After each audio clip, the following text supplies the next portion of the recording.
Olá pessoal, bom dia, sejam bem-vindos. Hoje é sábado e hoje é dia de estudar, hoje é dia de se capacitar, turma. Não se esqueçam que o mercado de trabalho, a vida, ela só é conquistada com esforço. Você só consegue crescer se você se esforçar. Se tiver moleza, gente, falo, eu falo abertamente para vocês. Com moleza a gente não vai a lugar nenhum. Então a gente tem que ter determinação, garra, beleza? Então, um ótimo sábado, sejam bem-vindos. Espero que vocês gostem do nosso conteúdo de hoje, que foi preparado com muito carinho, com muito amor para vocês aí, tá bom? Pessoal, pega aí o capítulo 10, pega o teu livro Controles, tá? Nós estamos no livro Controles. E dentro do livro Controles, na página 130, você vai ver esse assunto aí, dicas gramaticais. O primeiro passo, vocês já sabem, revisa esse conteúdo, estuda primeiramente esse conteúdo e só depois é que você vem assistir aqui comigo, tá bom? Beleza? Tendo feito isso, apertem o cinto aí que a gente vai dar continuidade nessa série chamada Comunicação e Expressão, onde a gente está falando da importância da comunicação para a vida pessoal e para a vida profissional, para vocês como trabalhadores, como profissionais da área administrativa. A comunicação, gente, tem que ser muito clara, muito objetiva, tá bom? Vamos lá. Só para recapitular o que a gente viu semana passada, no conteúdo anterior, estudamos sobre linguagem, tá bom? Níveis de linguagem, nós falamos da linguagem culta, linguagem coloquial, vulgar, gíria, regional e técnica. São níveis de linguagem, são tipos de linguagens que existem hoje presentes na língua portuguesa.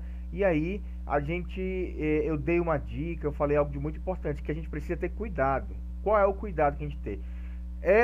Cada uma tem as suas características. A culta, por exemplo, ela segue ao pé da letra a nossa gramática brasileira, a língua portuguesa, ela segue ao pé. Então, uma pessoa que estuda, uma pessoa que lê muito, ela vai falar muito bem, entendeu? Ela vai se comunicar muito bem. Então, não há erros de pronúncia, ortográficos, de gramática, não há erros para quem fala de forma culta. Bom, você vê muito, não todos os políticos, mas alguns políticos, né? Vocês percebem que juízes possuem uma linguagem muito culta, são pessoas estudadas, né? E pessoas muito finas.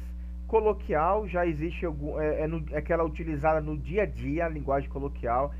Existem alguns erros ortográficos na coloquial, existem.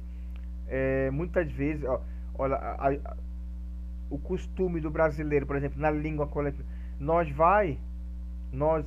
vemos, né? Então você percebe que há alguns erros, principalmente na conjugação verbal. Você percebe os erros aqui, ó, na língua coloquial, mas ela é utilizada dentro de casa, na escola, tá? Não há uma preocupação com a culta de seguir ao pé da letra. A vulgar, ela é uma linguagem bem rasteira mesmo. Vamos ser bem abertos, uma linguagem bem analfabeta, com erros grotescos de português em tudo. Gírias, elas pertencem a um certo grupo, né? Comunidade, um grupo mesmo de amigos, de pessoas, ok, gente? A língua regional é aquela típica de cada estado. Aqui no Nordeste eu falei para vocês que estou aprendendo ainda algumas palavras que vocês utilizam aqui. E aí eu tenho que perguntar algumas vezes o que significa isso. Ontem mesmo eu estava assistindo uma live, aí alguém falou algo e eu tive... O que é isso que ela falou? Gente, a linguagem técnica é aquela propriamente utilizada por profissionais, né? Por exemplo, da área de saúde, os médicos utilizam, eu dei até um exemplo, né? Aplicar uma injeção na veia. Nós utilizamos assim na linguagem popular. Na linguagem técnica, ele vai usar um outro termo que nem eu gravei ainda aí, que é um termo bem da medicina mesmo, né? E assim por diante, vícios de linguagem, falamos sobre ambiguidade, a gente tem que ter cuidado. Às vezes uma falta de vírgula, uma falta de objetividade em uma frase, em um e-mail, tá? O estrangeirismo, que é a questão de uso das palavras estrangeiras, office boy, outdoor, tá bom? E aí, gente, olha só, a gente precisa ficar ligado a quê? Por que a gente precisa ficar ligado, gente? A gente precisa ficar ligado que as linguagens elas são utilizadas. Porém, qual é o contexto que você está inserido? Qual é o contexto que você vai falar, que você vai palestrar? É um contexto acadêmico, é um contexto popular? Aí eu contei da palestra que eu dei lá na Estácio. A linguagem que eu usei foi uma linguagem acadêmica, totalmente administrativa, né? Então tudo depende. Se as pessoas são pessoas não muito estudadas, por que eu vou falar uma linguagem técnica? Eles não vão saber. Então, quanto mais simples, quanto mais objetivo eu for para os profissionais, para o meu público-alvo, melhor, claro, objetivo, beleza? Então, cuidado que nós precisamos ter nessa questão de quem é meu público-alvo. Vocês trabalhando numa empresa vão precisar redigir e-mail, vão precisar redigir WhatsApp, fazer cartas. Cuidado com o português de vocês. É por isso que hoje nós vamos falar sobre a importância da gramática, que são recursos dos quais todo usuário, todos nós devemos fazer uso, gente, da gramática no intento de aprimorar sua competência no âmbito socioprofissional. Então, o cuidado tem que ser lives, por exemplo. Eu comecei a fazer live agora, tem que ter cuidado como em português, com as minhas expressões, porque o meu público, quem é o meu público? É isso que eu tenho que atentar, beleza? E aí eu começo com um quiz aqui, um jogo de perguntas e respostas, e aí eu começo te perguntando o seguinte, meu aluno, por que é tão importante se comunicar de forma correta hoje em dia? Olha só, essa imagem que eu coloquei aqui para vocês de um restaurante. Olha só o que está escrito aqui, cardápio do dia.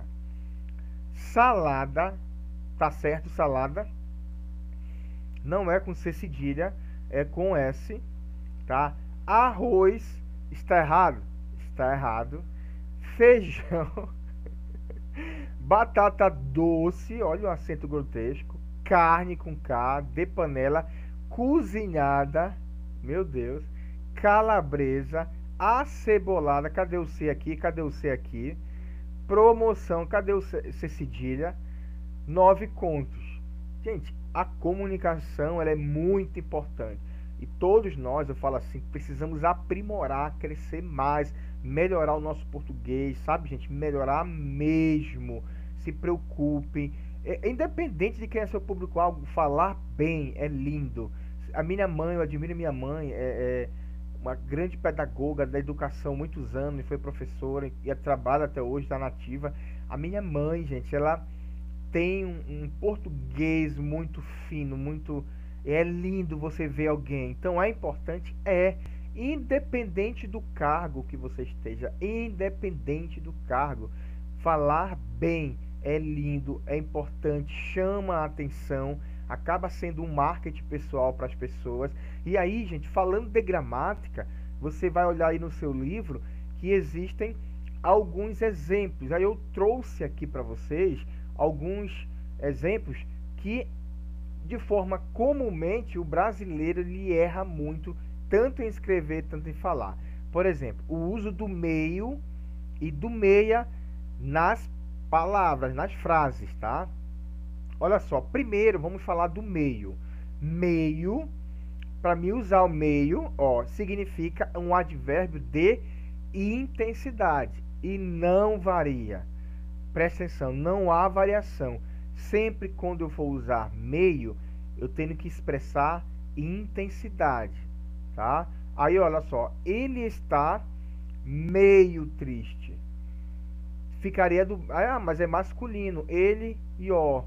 Mas da mesma forma, ela está meia triste. Muita gente fala assim, escreve assim, está errado. Não existe meia triste, é meio triste. Ele ou ela não tem variação. Pode ser no masculino, no feminino, é meio, tá bom, gente? Ó, ele está meio. Qual é o advérbio aqui, ó? Meio, intensidade de tristeza, tá? Um pouco, mais ou menos. Quando eu digo que está meio triste, tá um pouco triste. Então você vê que fala da intensidade, ó. Leonardo estava meio preocupado. Ah, mas é homem, é meio. Não tem nada a ver. Maria estava meia preocupada. Não é meia. Se está falando de intensidade, muito, pouco, tá? Bastante. Então, Maria estava meio preocupada. Lourdes, ó, bebeu e ficou meia tonta. Olha, o rapaz estava meio, ela estava meia tonta. Não existe meia tonta, meio, tá bom? Anota isso aí, grava isso aí, não esquece do exercício, que eu vou fazer algumas pegadinhas lá com vocês. Já estou te dando um spoiler do que pode cair no nosso exercício. Meio, sempre você vai associar à intensidade. Pouco, bastante, entendeu? E aí a meia já é diferente, significa numeral, tá bom? Fracionário, sempre liga meia a numeral, fracionário, e varia normalmente, gente. Terá sentido de metade, fração. Olha o exemplo, é meio-dia e meia, não é meio-dia e meio, meio-dia e meia, meia a fração de um dia, ó, meio-dia e meia, que é 12h30, não é isso? Então, esse meia é fração, é numeral, metade de uma hora, 12h30 minutos. João tomou uma garrafa e meia. João ficou meio tonto com a cerveja que ele tomou. Maria ficou meia tonta com a bebida, tá certo? Não. Meio. Meio que é intensidade. Meia fração. Ok, gente? Ok? Tá claro para vocês? Não errem. Cuidado com o português, tá bom? Olha só, gente. Um erro grave. Gente, muita gente erra aqui. E o WhatsApp é grotesco esse erro aqui. O uso do mais sem o i e com o i. Mais ou mais. Mais ou mais. Presta atenção. Mais ou mais. Vamos falar primeiro do mais sem o i. Possui, gente, a ideia de oposição. Sempre que você for usar o mais em alguma frase sem o i, oposição, que também, pensa bem aqui, gente, será que é com i ou sem i? Pode ser substituído por contudo, todavia, entretanto, não obstante, no entanto. Bora ver. Ó, vamos dar um exemplo para você aqui, ó. João trabalha muito, mas ganha pouco. Olha como pode substituir esse mais aqui por esse aqui, ó. João trabalha muito, contudo, entretanto, todavia, ganha pouco. Então você vê que é uma oposição, ele trabalha muito, porém ele ganha pouco. É oposição, não tem i, gente. Tem muita gente que erra aqui. Isso aqui eu aprendi no ensino médio. Bom, lembra que mais sempre será uma condicional. Mais, porém, disse que ia ao teatro, mas não foi. Você vê que o com S, só o S sem o I, ele dá uma mais. Ó, Marcos estudou, mas, entretanto, não passou de ano. Não esqueçam, meus alunos, que é muito feio quando você vê um e-mail, uma mensagem no WhatsApp e o aluno colocando invertendo aqui a colocação desses mais aqui. Ficou claro para vocês que o mais sem o i, ele dá a ideia de oposição. Olha, tu é bonito, mas tu é muito burro. Um exemplo aqui, entendeu? Com o i já é muito diferente. Sempre vai expressar uma ideia de intensidade, quantidade. Nunca vou dizer aqui, ó, Marcos estudou, mas com i, mas não passou. Não tem nada de intensidade e quantidade. Olha aqui um exemplo.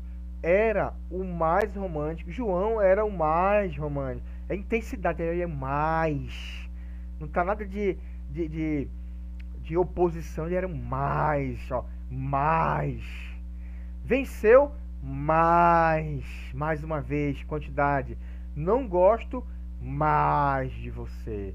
Olha só como poderia usar o mais sem o i aqui, ó, sem o i. Se eu botar o mais sem o i, não gosto mais de você. Não tem nada a ver, isso aqui é uma afirmação. Então ele está dizendo que não gosta mais. Intensidade, não quero mais, entendeu? E não substitui, ó, não gosto, porém, entretanto de você. Não é. Você não vai mais sair. Você percebe aí como há uma diferença? Eu estou enfatizando a forma que fala porque fica muito gravado aqui na mente. Ó, você não vai mais, porém, entretanto, sair. Não tem como errar, gente. O mais sem o i sempre será a oposição e poderá ser trocado por entretanto, todavia, troca por porém. Ó, você não vai mais, porém, sair. Não se encaixa. Então, com i. Beleza, gente? Valeu a dica aí. Olha só, outra preocupação muito grande da língua portuguesa, gente. Para mim ou para eu? Gente, eu confesso que eu tenho dificuldade aqui. Eu tenho dificuldade. Para mim ou para eu? Olha só, vamos aprender aí. O uso do pronome eu, aqui ó, só vai ocorrer para eu quando o mesmo eu, ele for o sujeito da oração. Quem? Eu. Quando você fizer a pergunta quem, você está dizendo quem é o sujeito. Quem é o sujeito da oração? Eu. Para eu. Já o pronome me, que seria para mim, ele só é usado como um complemento, ou seja, objeto da oração. Não é o sujeito, ele é apenas o objeto. Ele complementa uma frase. Apesar de saber explicar, saber de ensinar, mas a gente acaba errando muitas vezes. E aqui está o exemplo. Tá? A diferença entre para mim e para eu está na presença ou não de um verbo, gente. Esse aqui é o macete. Tá? Para mim usar para mim ou para eu, está na presença ou não do verbo. Duas frases aqui, ó, muito parecidas. Este documento é para mim. Você vê que o para mim, ele é apenas um objeto, ele é um complemento. Este documento é complemento da frase para mim, para você, para nós. Entendeu? Ele só é um complemento. Mas olha esse outro exemplo que o para eu, agora sim, ele se torna-se o quê? Aqui ó, um sujeito da oração. Este documento termina a frase aqui ó, para eu, não é para mim escrever. Porque olha o verbo aqui ó, lembra que ele fala aqui a presença do verbo no infinitivo após o pronome. O pronome é para, gente. Para mim ou para eu. Aí nesse caso, ó, existe um verbo, ó, preposição, mas pronome reto, eu, tá? No caso aqui só é uma preposição para, tá? Lembram no português, preposição, existem várias preposições. Para é uma preposição. Então, sempre que houver a preposição para mais o pronome, tá? Ou aqui é complemento. Não tem verbo aqui, ó, no verbo de ação. Aqui tem um verbo, ó, para o verbo de ação aqui, ó, escrever, tá bom? Observação, gente, para mim, viver nesta cidade é um tormento. Ah, professor, mas tem um verbo aqui, ó, para, então seria o que, ó? Depois do verbo, para eu viver nessa cidade é um tormento. Não seria para eu? Por que está para mim? Porque existe o que? Uma vírgula, indicando um deslocamento para mim. Devemos, então, usar o pronome mim, tá bom? Pois não é o sujeito do verbo, tá bom? Olha, este documento é para quem? Para eu escrever. O sujeito é eu, tá? Para eu escrever. Para quem escrever? Eu. Bom, gente? Então, lembre-se, se tiver um verbo, uma vírgulazinha aqui, ó, para mim, tá bom? Não se encaixa aqui para eu. É para mim, tá bom? Porque tem uma vírgula aqui. Se não tivesse a vírgula, para mim viver nessa cidade, vírgula, é um tormento. Aí, para eu. Mas como tem uma vírgula fazendo esse deslocamento, ele desassocia aí o sujeito aí. Beleza, gente? Ficou claro? Olha aí um outro exemplo aqui. Quando usar para eu? Preciso de férias para eu Ó o verbo aqui, descansar, tá bom? Ó, preposição mais pronome eu. Preciso de férias, ao contrário, para mim descansar. Mim, gente, mim é o pessoal da Amazônia, os indígenas, né? Mim quer comer, mim quer dormir. Então, não é. Então, não é para mim. Olha outro exemplo aqui. Faltam 15 dias para eu viajar. Para eu o quê? Viajar. Quem? Eu. Faltam 15 dias para mim viajar. Gente, são detalhes. Se acompanhar um verbo depois, lembre-se, é para eu, tá? Se tiver o verbo para eu, mas se tiver uma vírgula aqui, para mim, ok? Agora só, olha o para mim aqui. Você pode comprar o ingresso para mim? Você pode comprar o ingresso para eu? Não, não tem um verbo aqui não. Aquele, sempre, gente, ele antecede o verbo, o eu. Aquele convite é para mim, não para você. Por quê, gente? Aqui, ó. Aquele convite é para eu. Cadê o verbo aqui, ó? Não para você. Ele está afirmando aqui, no caso, o para mim é a complementação, usa como complementação da frase, ok? O macete é o eu para eu antes do verbo. Para mim, como complemento da oração, beleza? Gente, uma outra dificuldade, assim, quando a gente fala de gramática, de língua portuguesa, dos brasileiros, que é o uso dos porquês. Certa vez alguém disse, gente, nunca vi uma língua tão complicada como a língua portuguesa. A língua brasileira é difícil. Teve até uma reforma da língua portuguesa, e aí você não sabe, não aprendeu nem a antiga, muito mais a nova. O uso dos porquês também, gente, gera muita dor de cabeça. Será que é porquê junto? Porquê junto com acento, porquê separado, ou porquê separado com acento? E aqui tem um macete. Esse macete te ajuda, grava o macete. A regra, ela é bem complicada, mas o macete te ajuda. Olha, quando corresponder a uma explicação, sempre eu vou usar junto aqui, ó, sem acento, quando corresponder a uma explicação ou uma causa. Olha, comprei esse sapato porque é mais barato. Você não está explicando?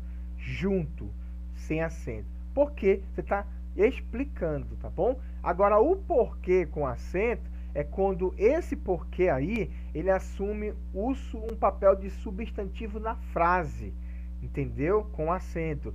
E substitui por motivo ou razão. Olha aí, ó.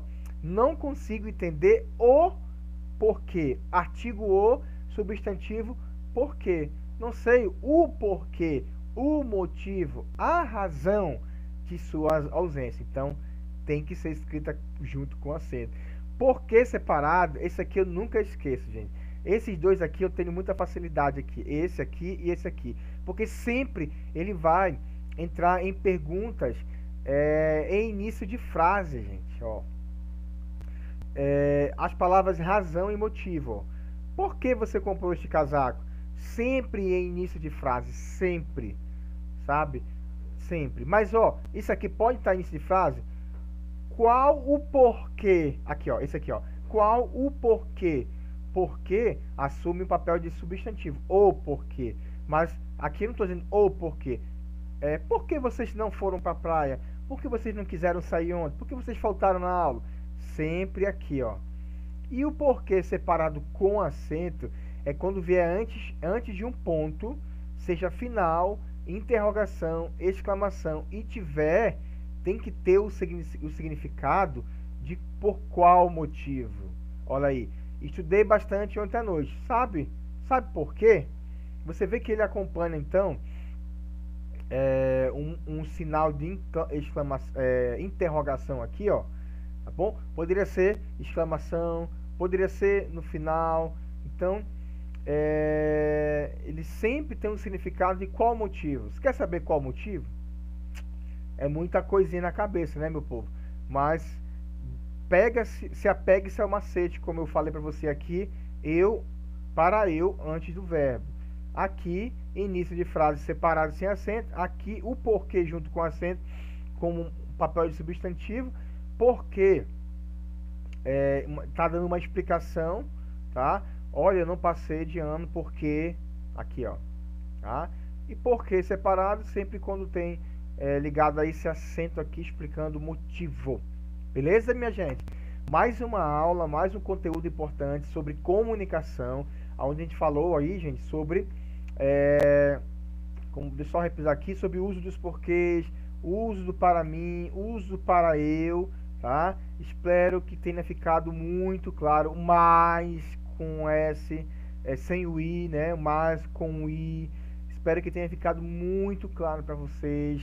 Tem mais situações aí, tem muita situação na língua portuguesa que a gente acaba errando, né? Mas eu trouxe aqui para vocês as principais que a gente comete no dia a dia e acaba escrevendo errado, beleza? Gente, olha só o nosso próximo conteúdo, semana que vem, sábado que vem, vamos falar sobre oratória, que é a arte de falar, gente. Tem muita gente que treme na base na hora que é chamado para dar uma palestra, um treinamento. Eu tenho vergonha, eu fico nervoso, nervosa. Aí, semana que vem eu vou te dar algumas dicas top para você saber como se preparar, saber como produzir uma fala, como se treinar uma fala, uma apresentação. E não se esqueça, gente, que falar em público é um grande desafio. Eu também tinha medo, vergonha, mas acabei vencendo isso aí. E hoje estou mais à vontade, não que não fique nervoso, todo mundo fica nervoso, mas fica um pouco mais à vontade. Mas tudo é questão de prática, mas a gente fala sobre esse assunto semana que vem. Minha gente, o último recadinho do coração, não esqueçam do exercício que vai ser enviado junto com esse conteúdo online. Pessoal, ele é a única ferramenta que vai marcar presença, vai contabilizar presença na pauta. Se você não fizer o exercício, não tem presença. Então, foco em quê? No exercício. Faz o exercício. E a dica que você já sabe, separa pelo menos 1 hora para estudar, focar, assiste conteúdo, a mente está fresquinha, já faz o exercício, resolveu tudo, show de bola, parabéns. Gente, é isso aí, um forte abraço, muito obrigado pela participação. Não desistam, logo logo a gente vai estar presencialmente, tá chegando a hora, hein? A gente tá na sala de aula, todos nós juntos, beleza? Um forte abraço e um ótimo final de semana.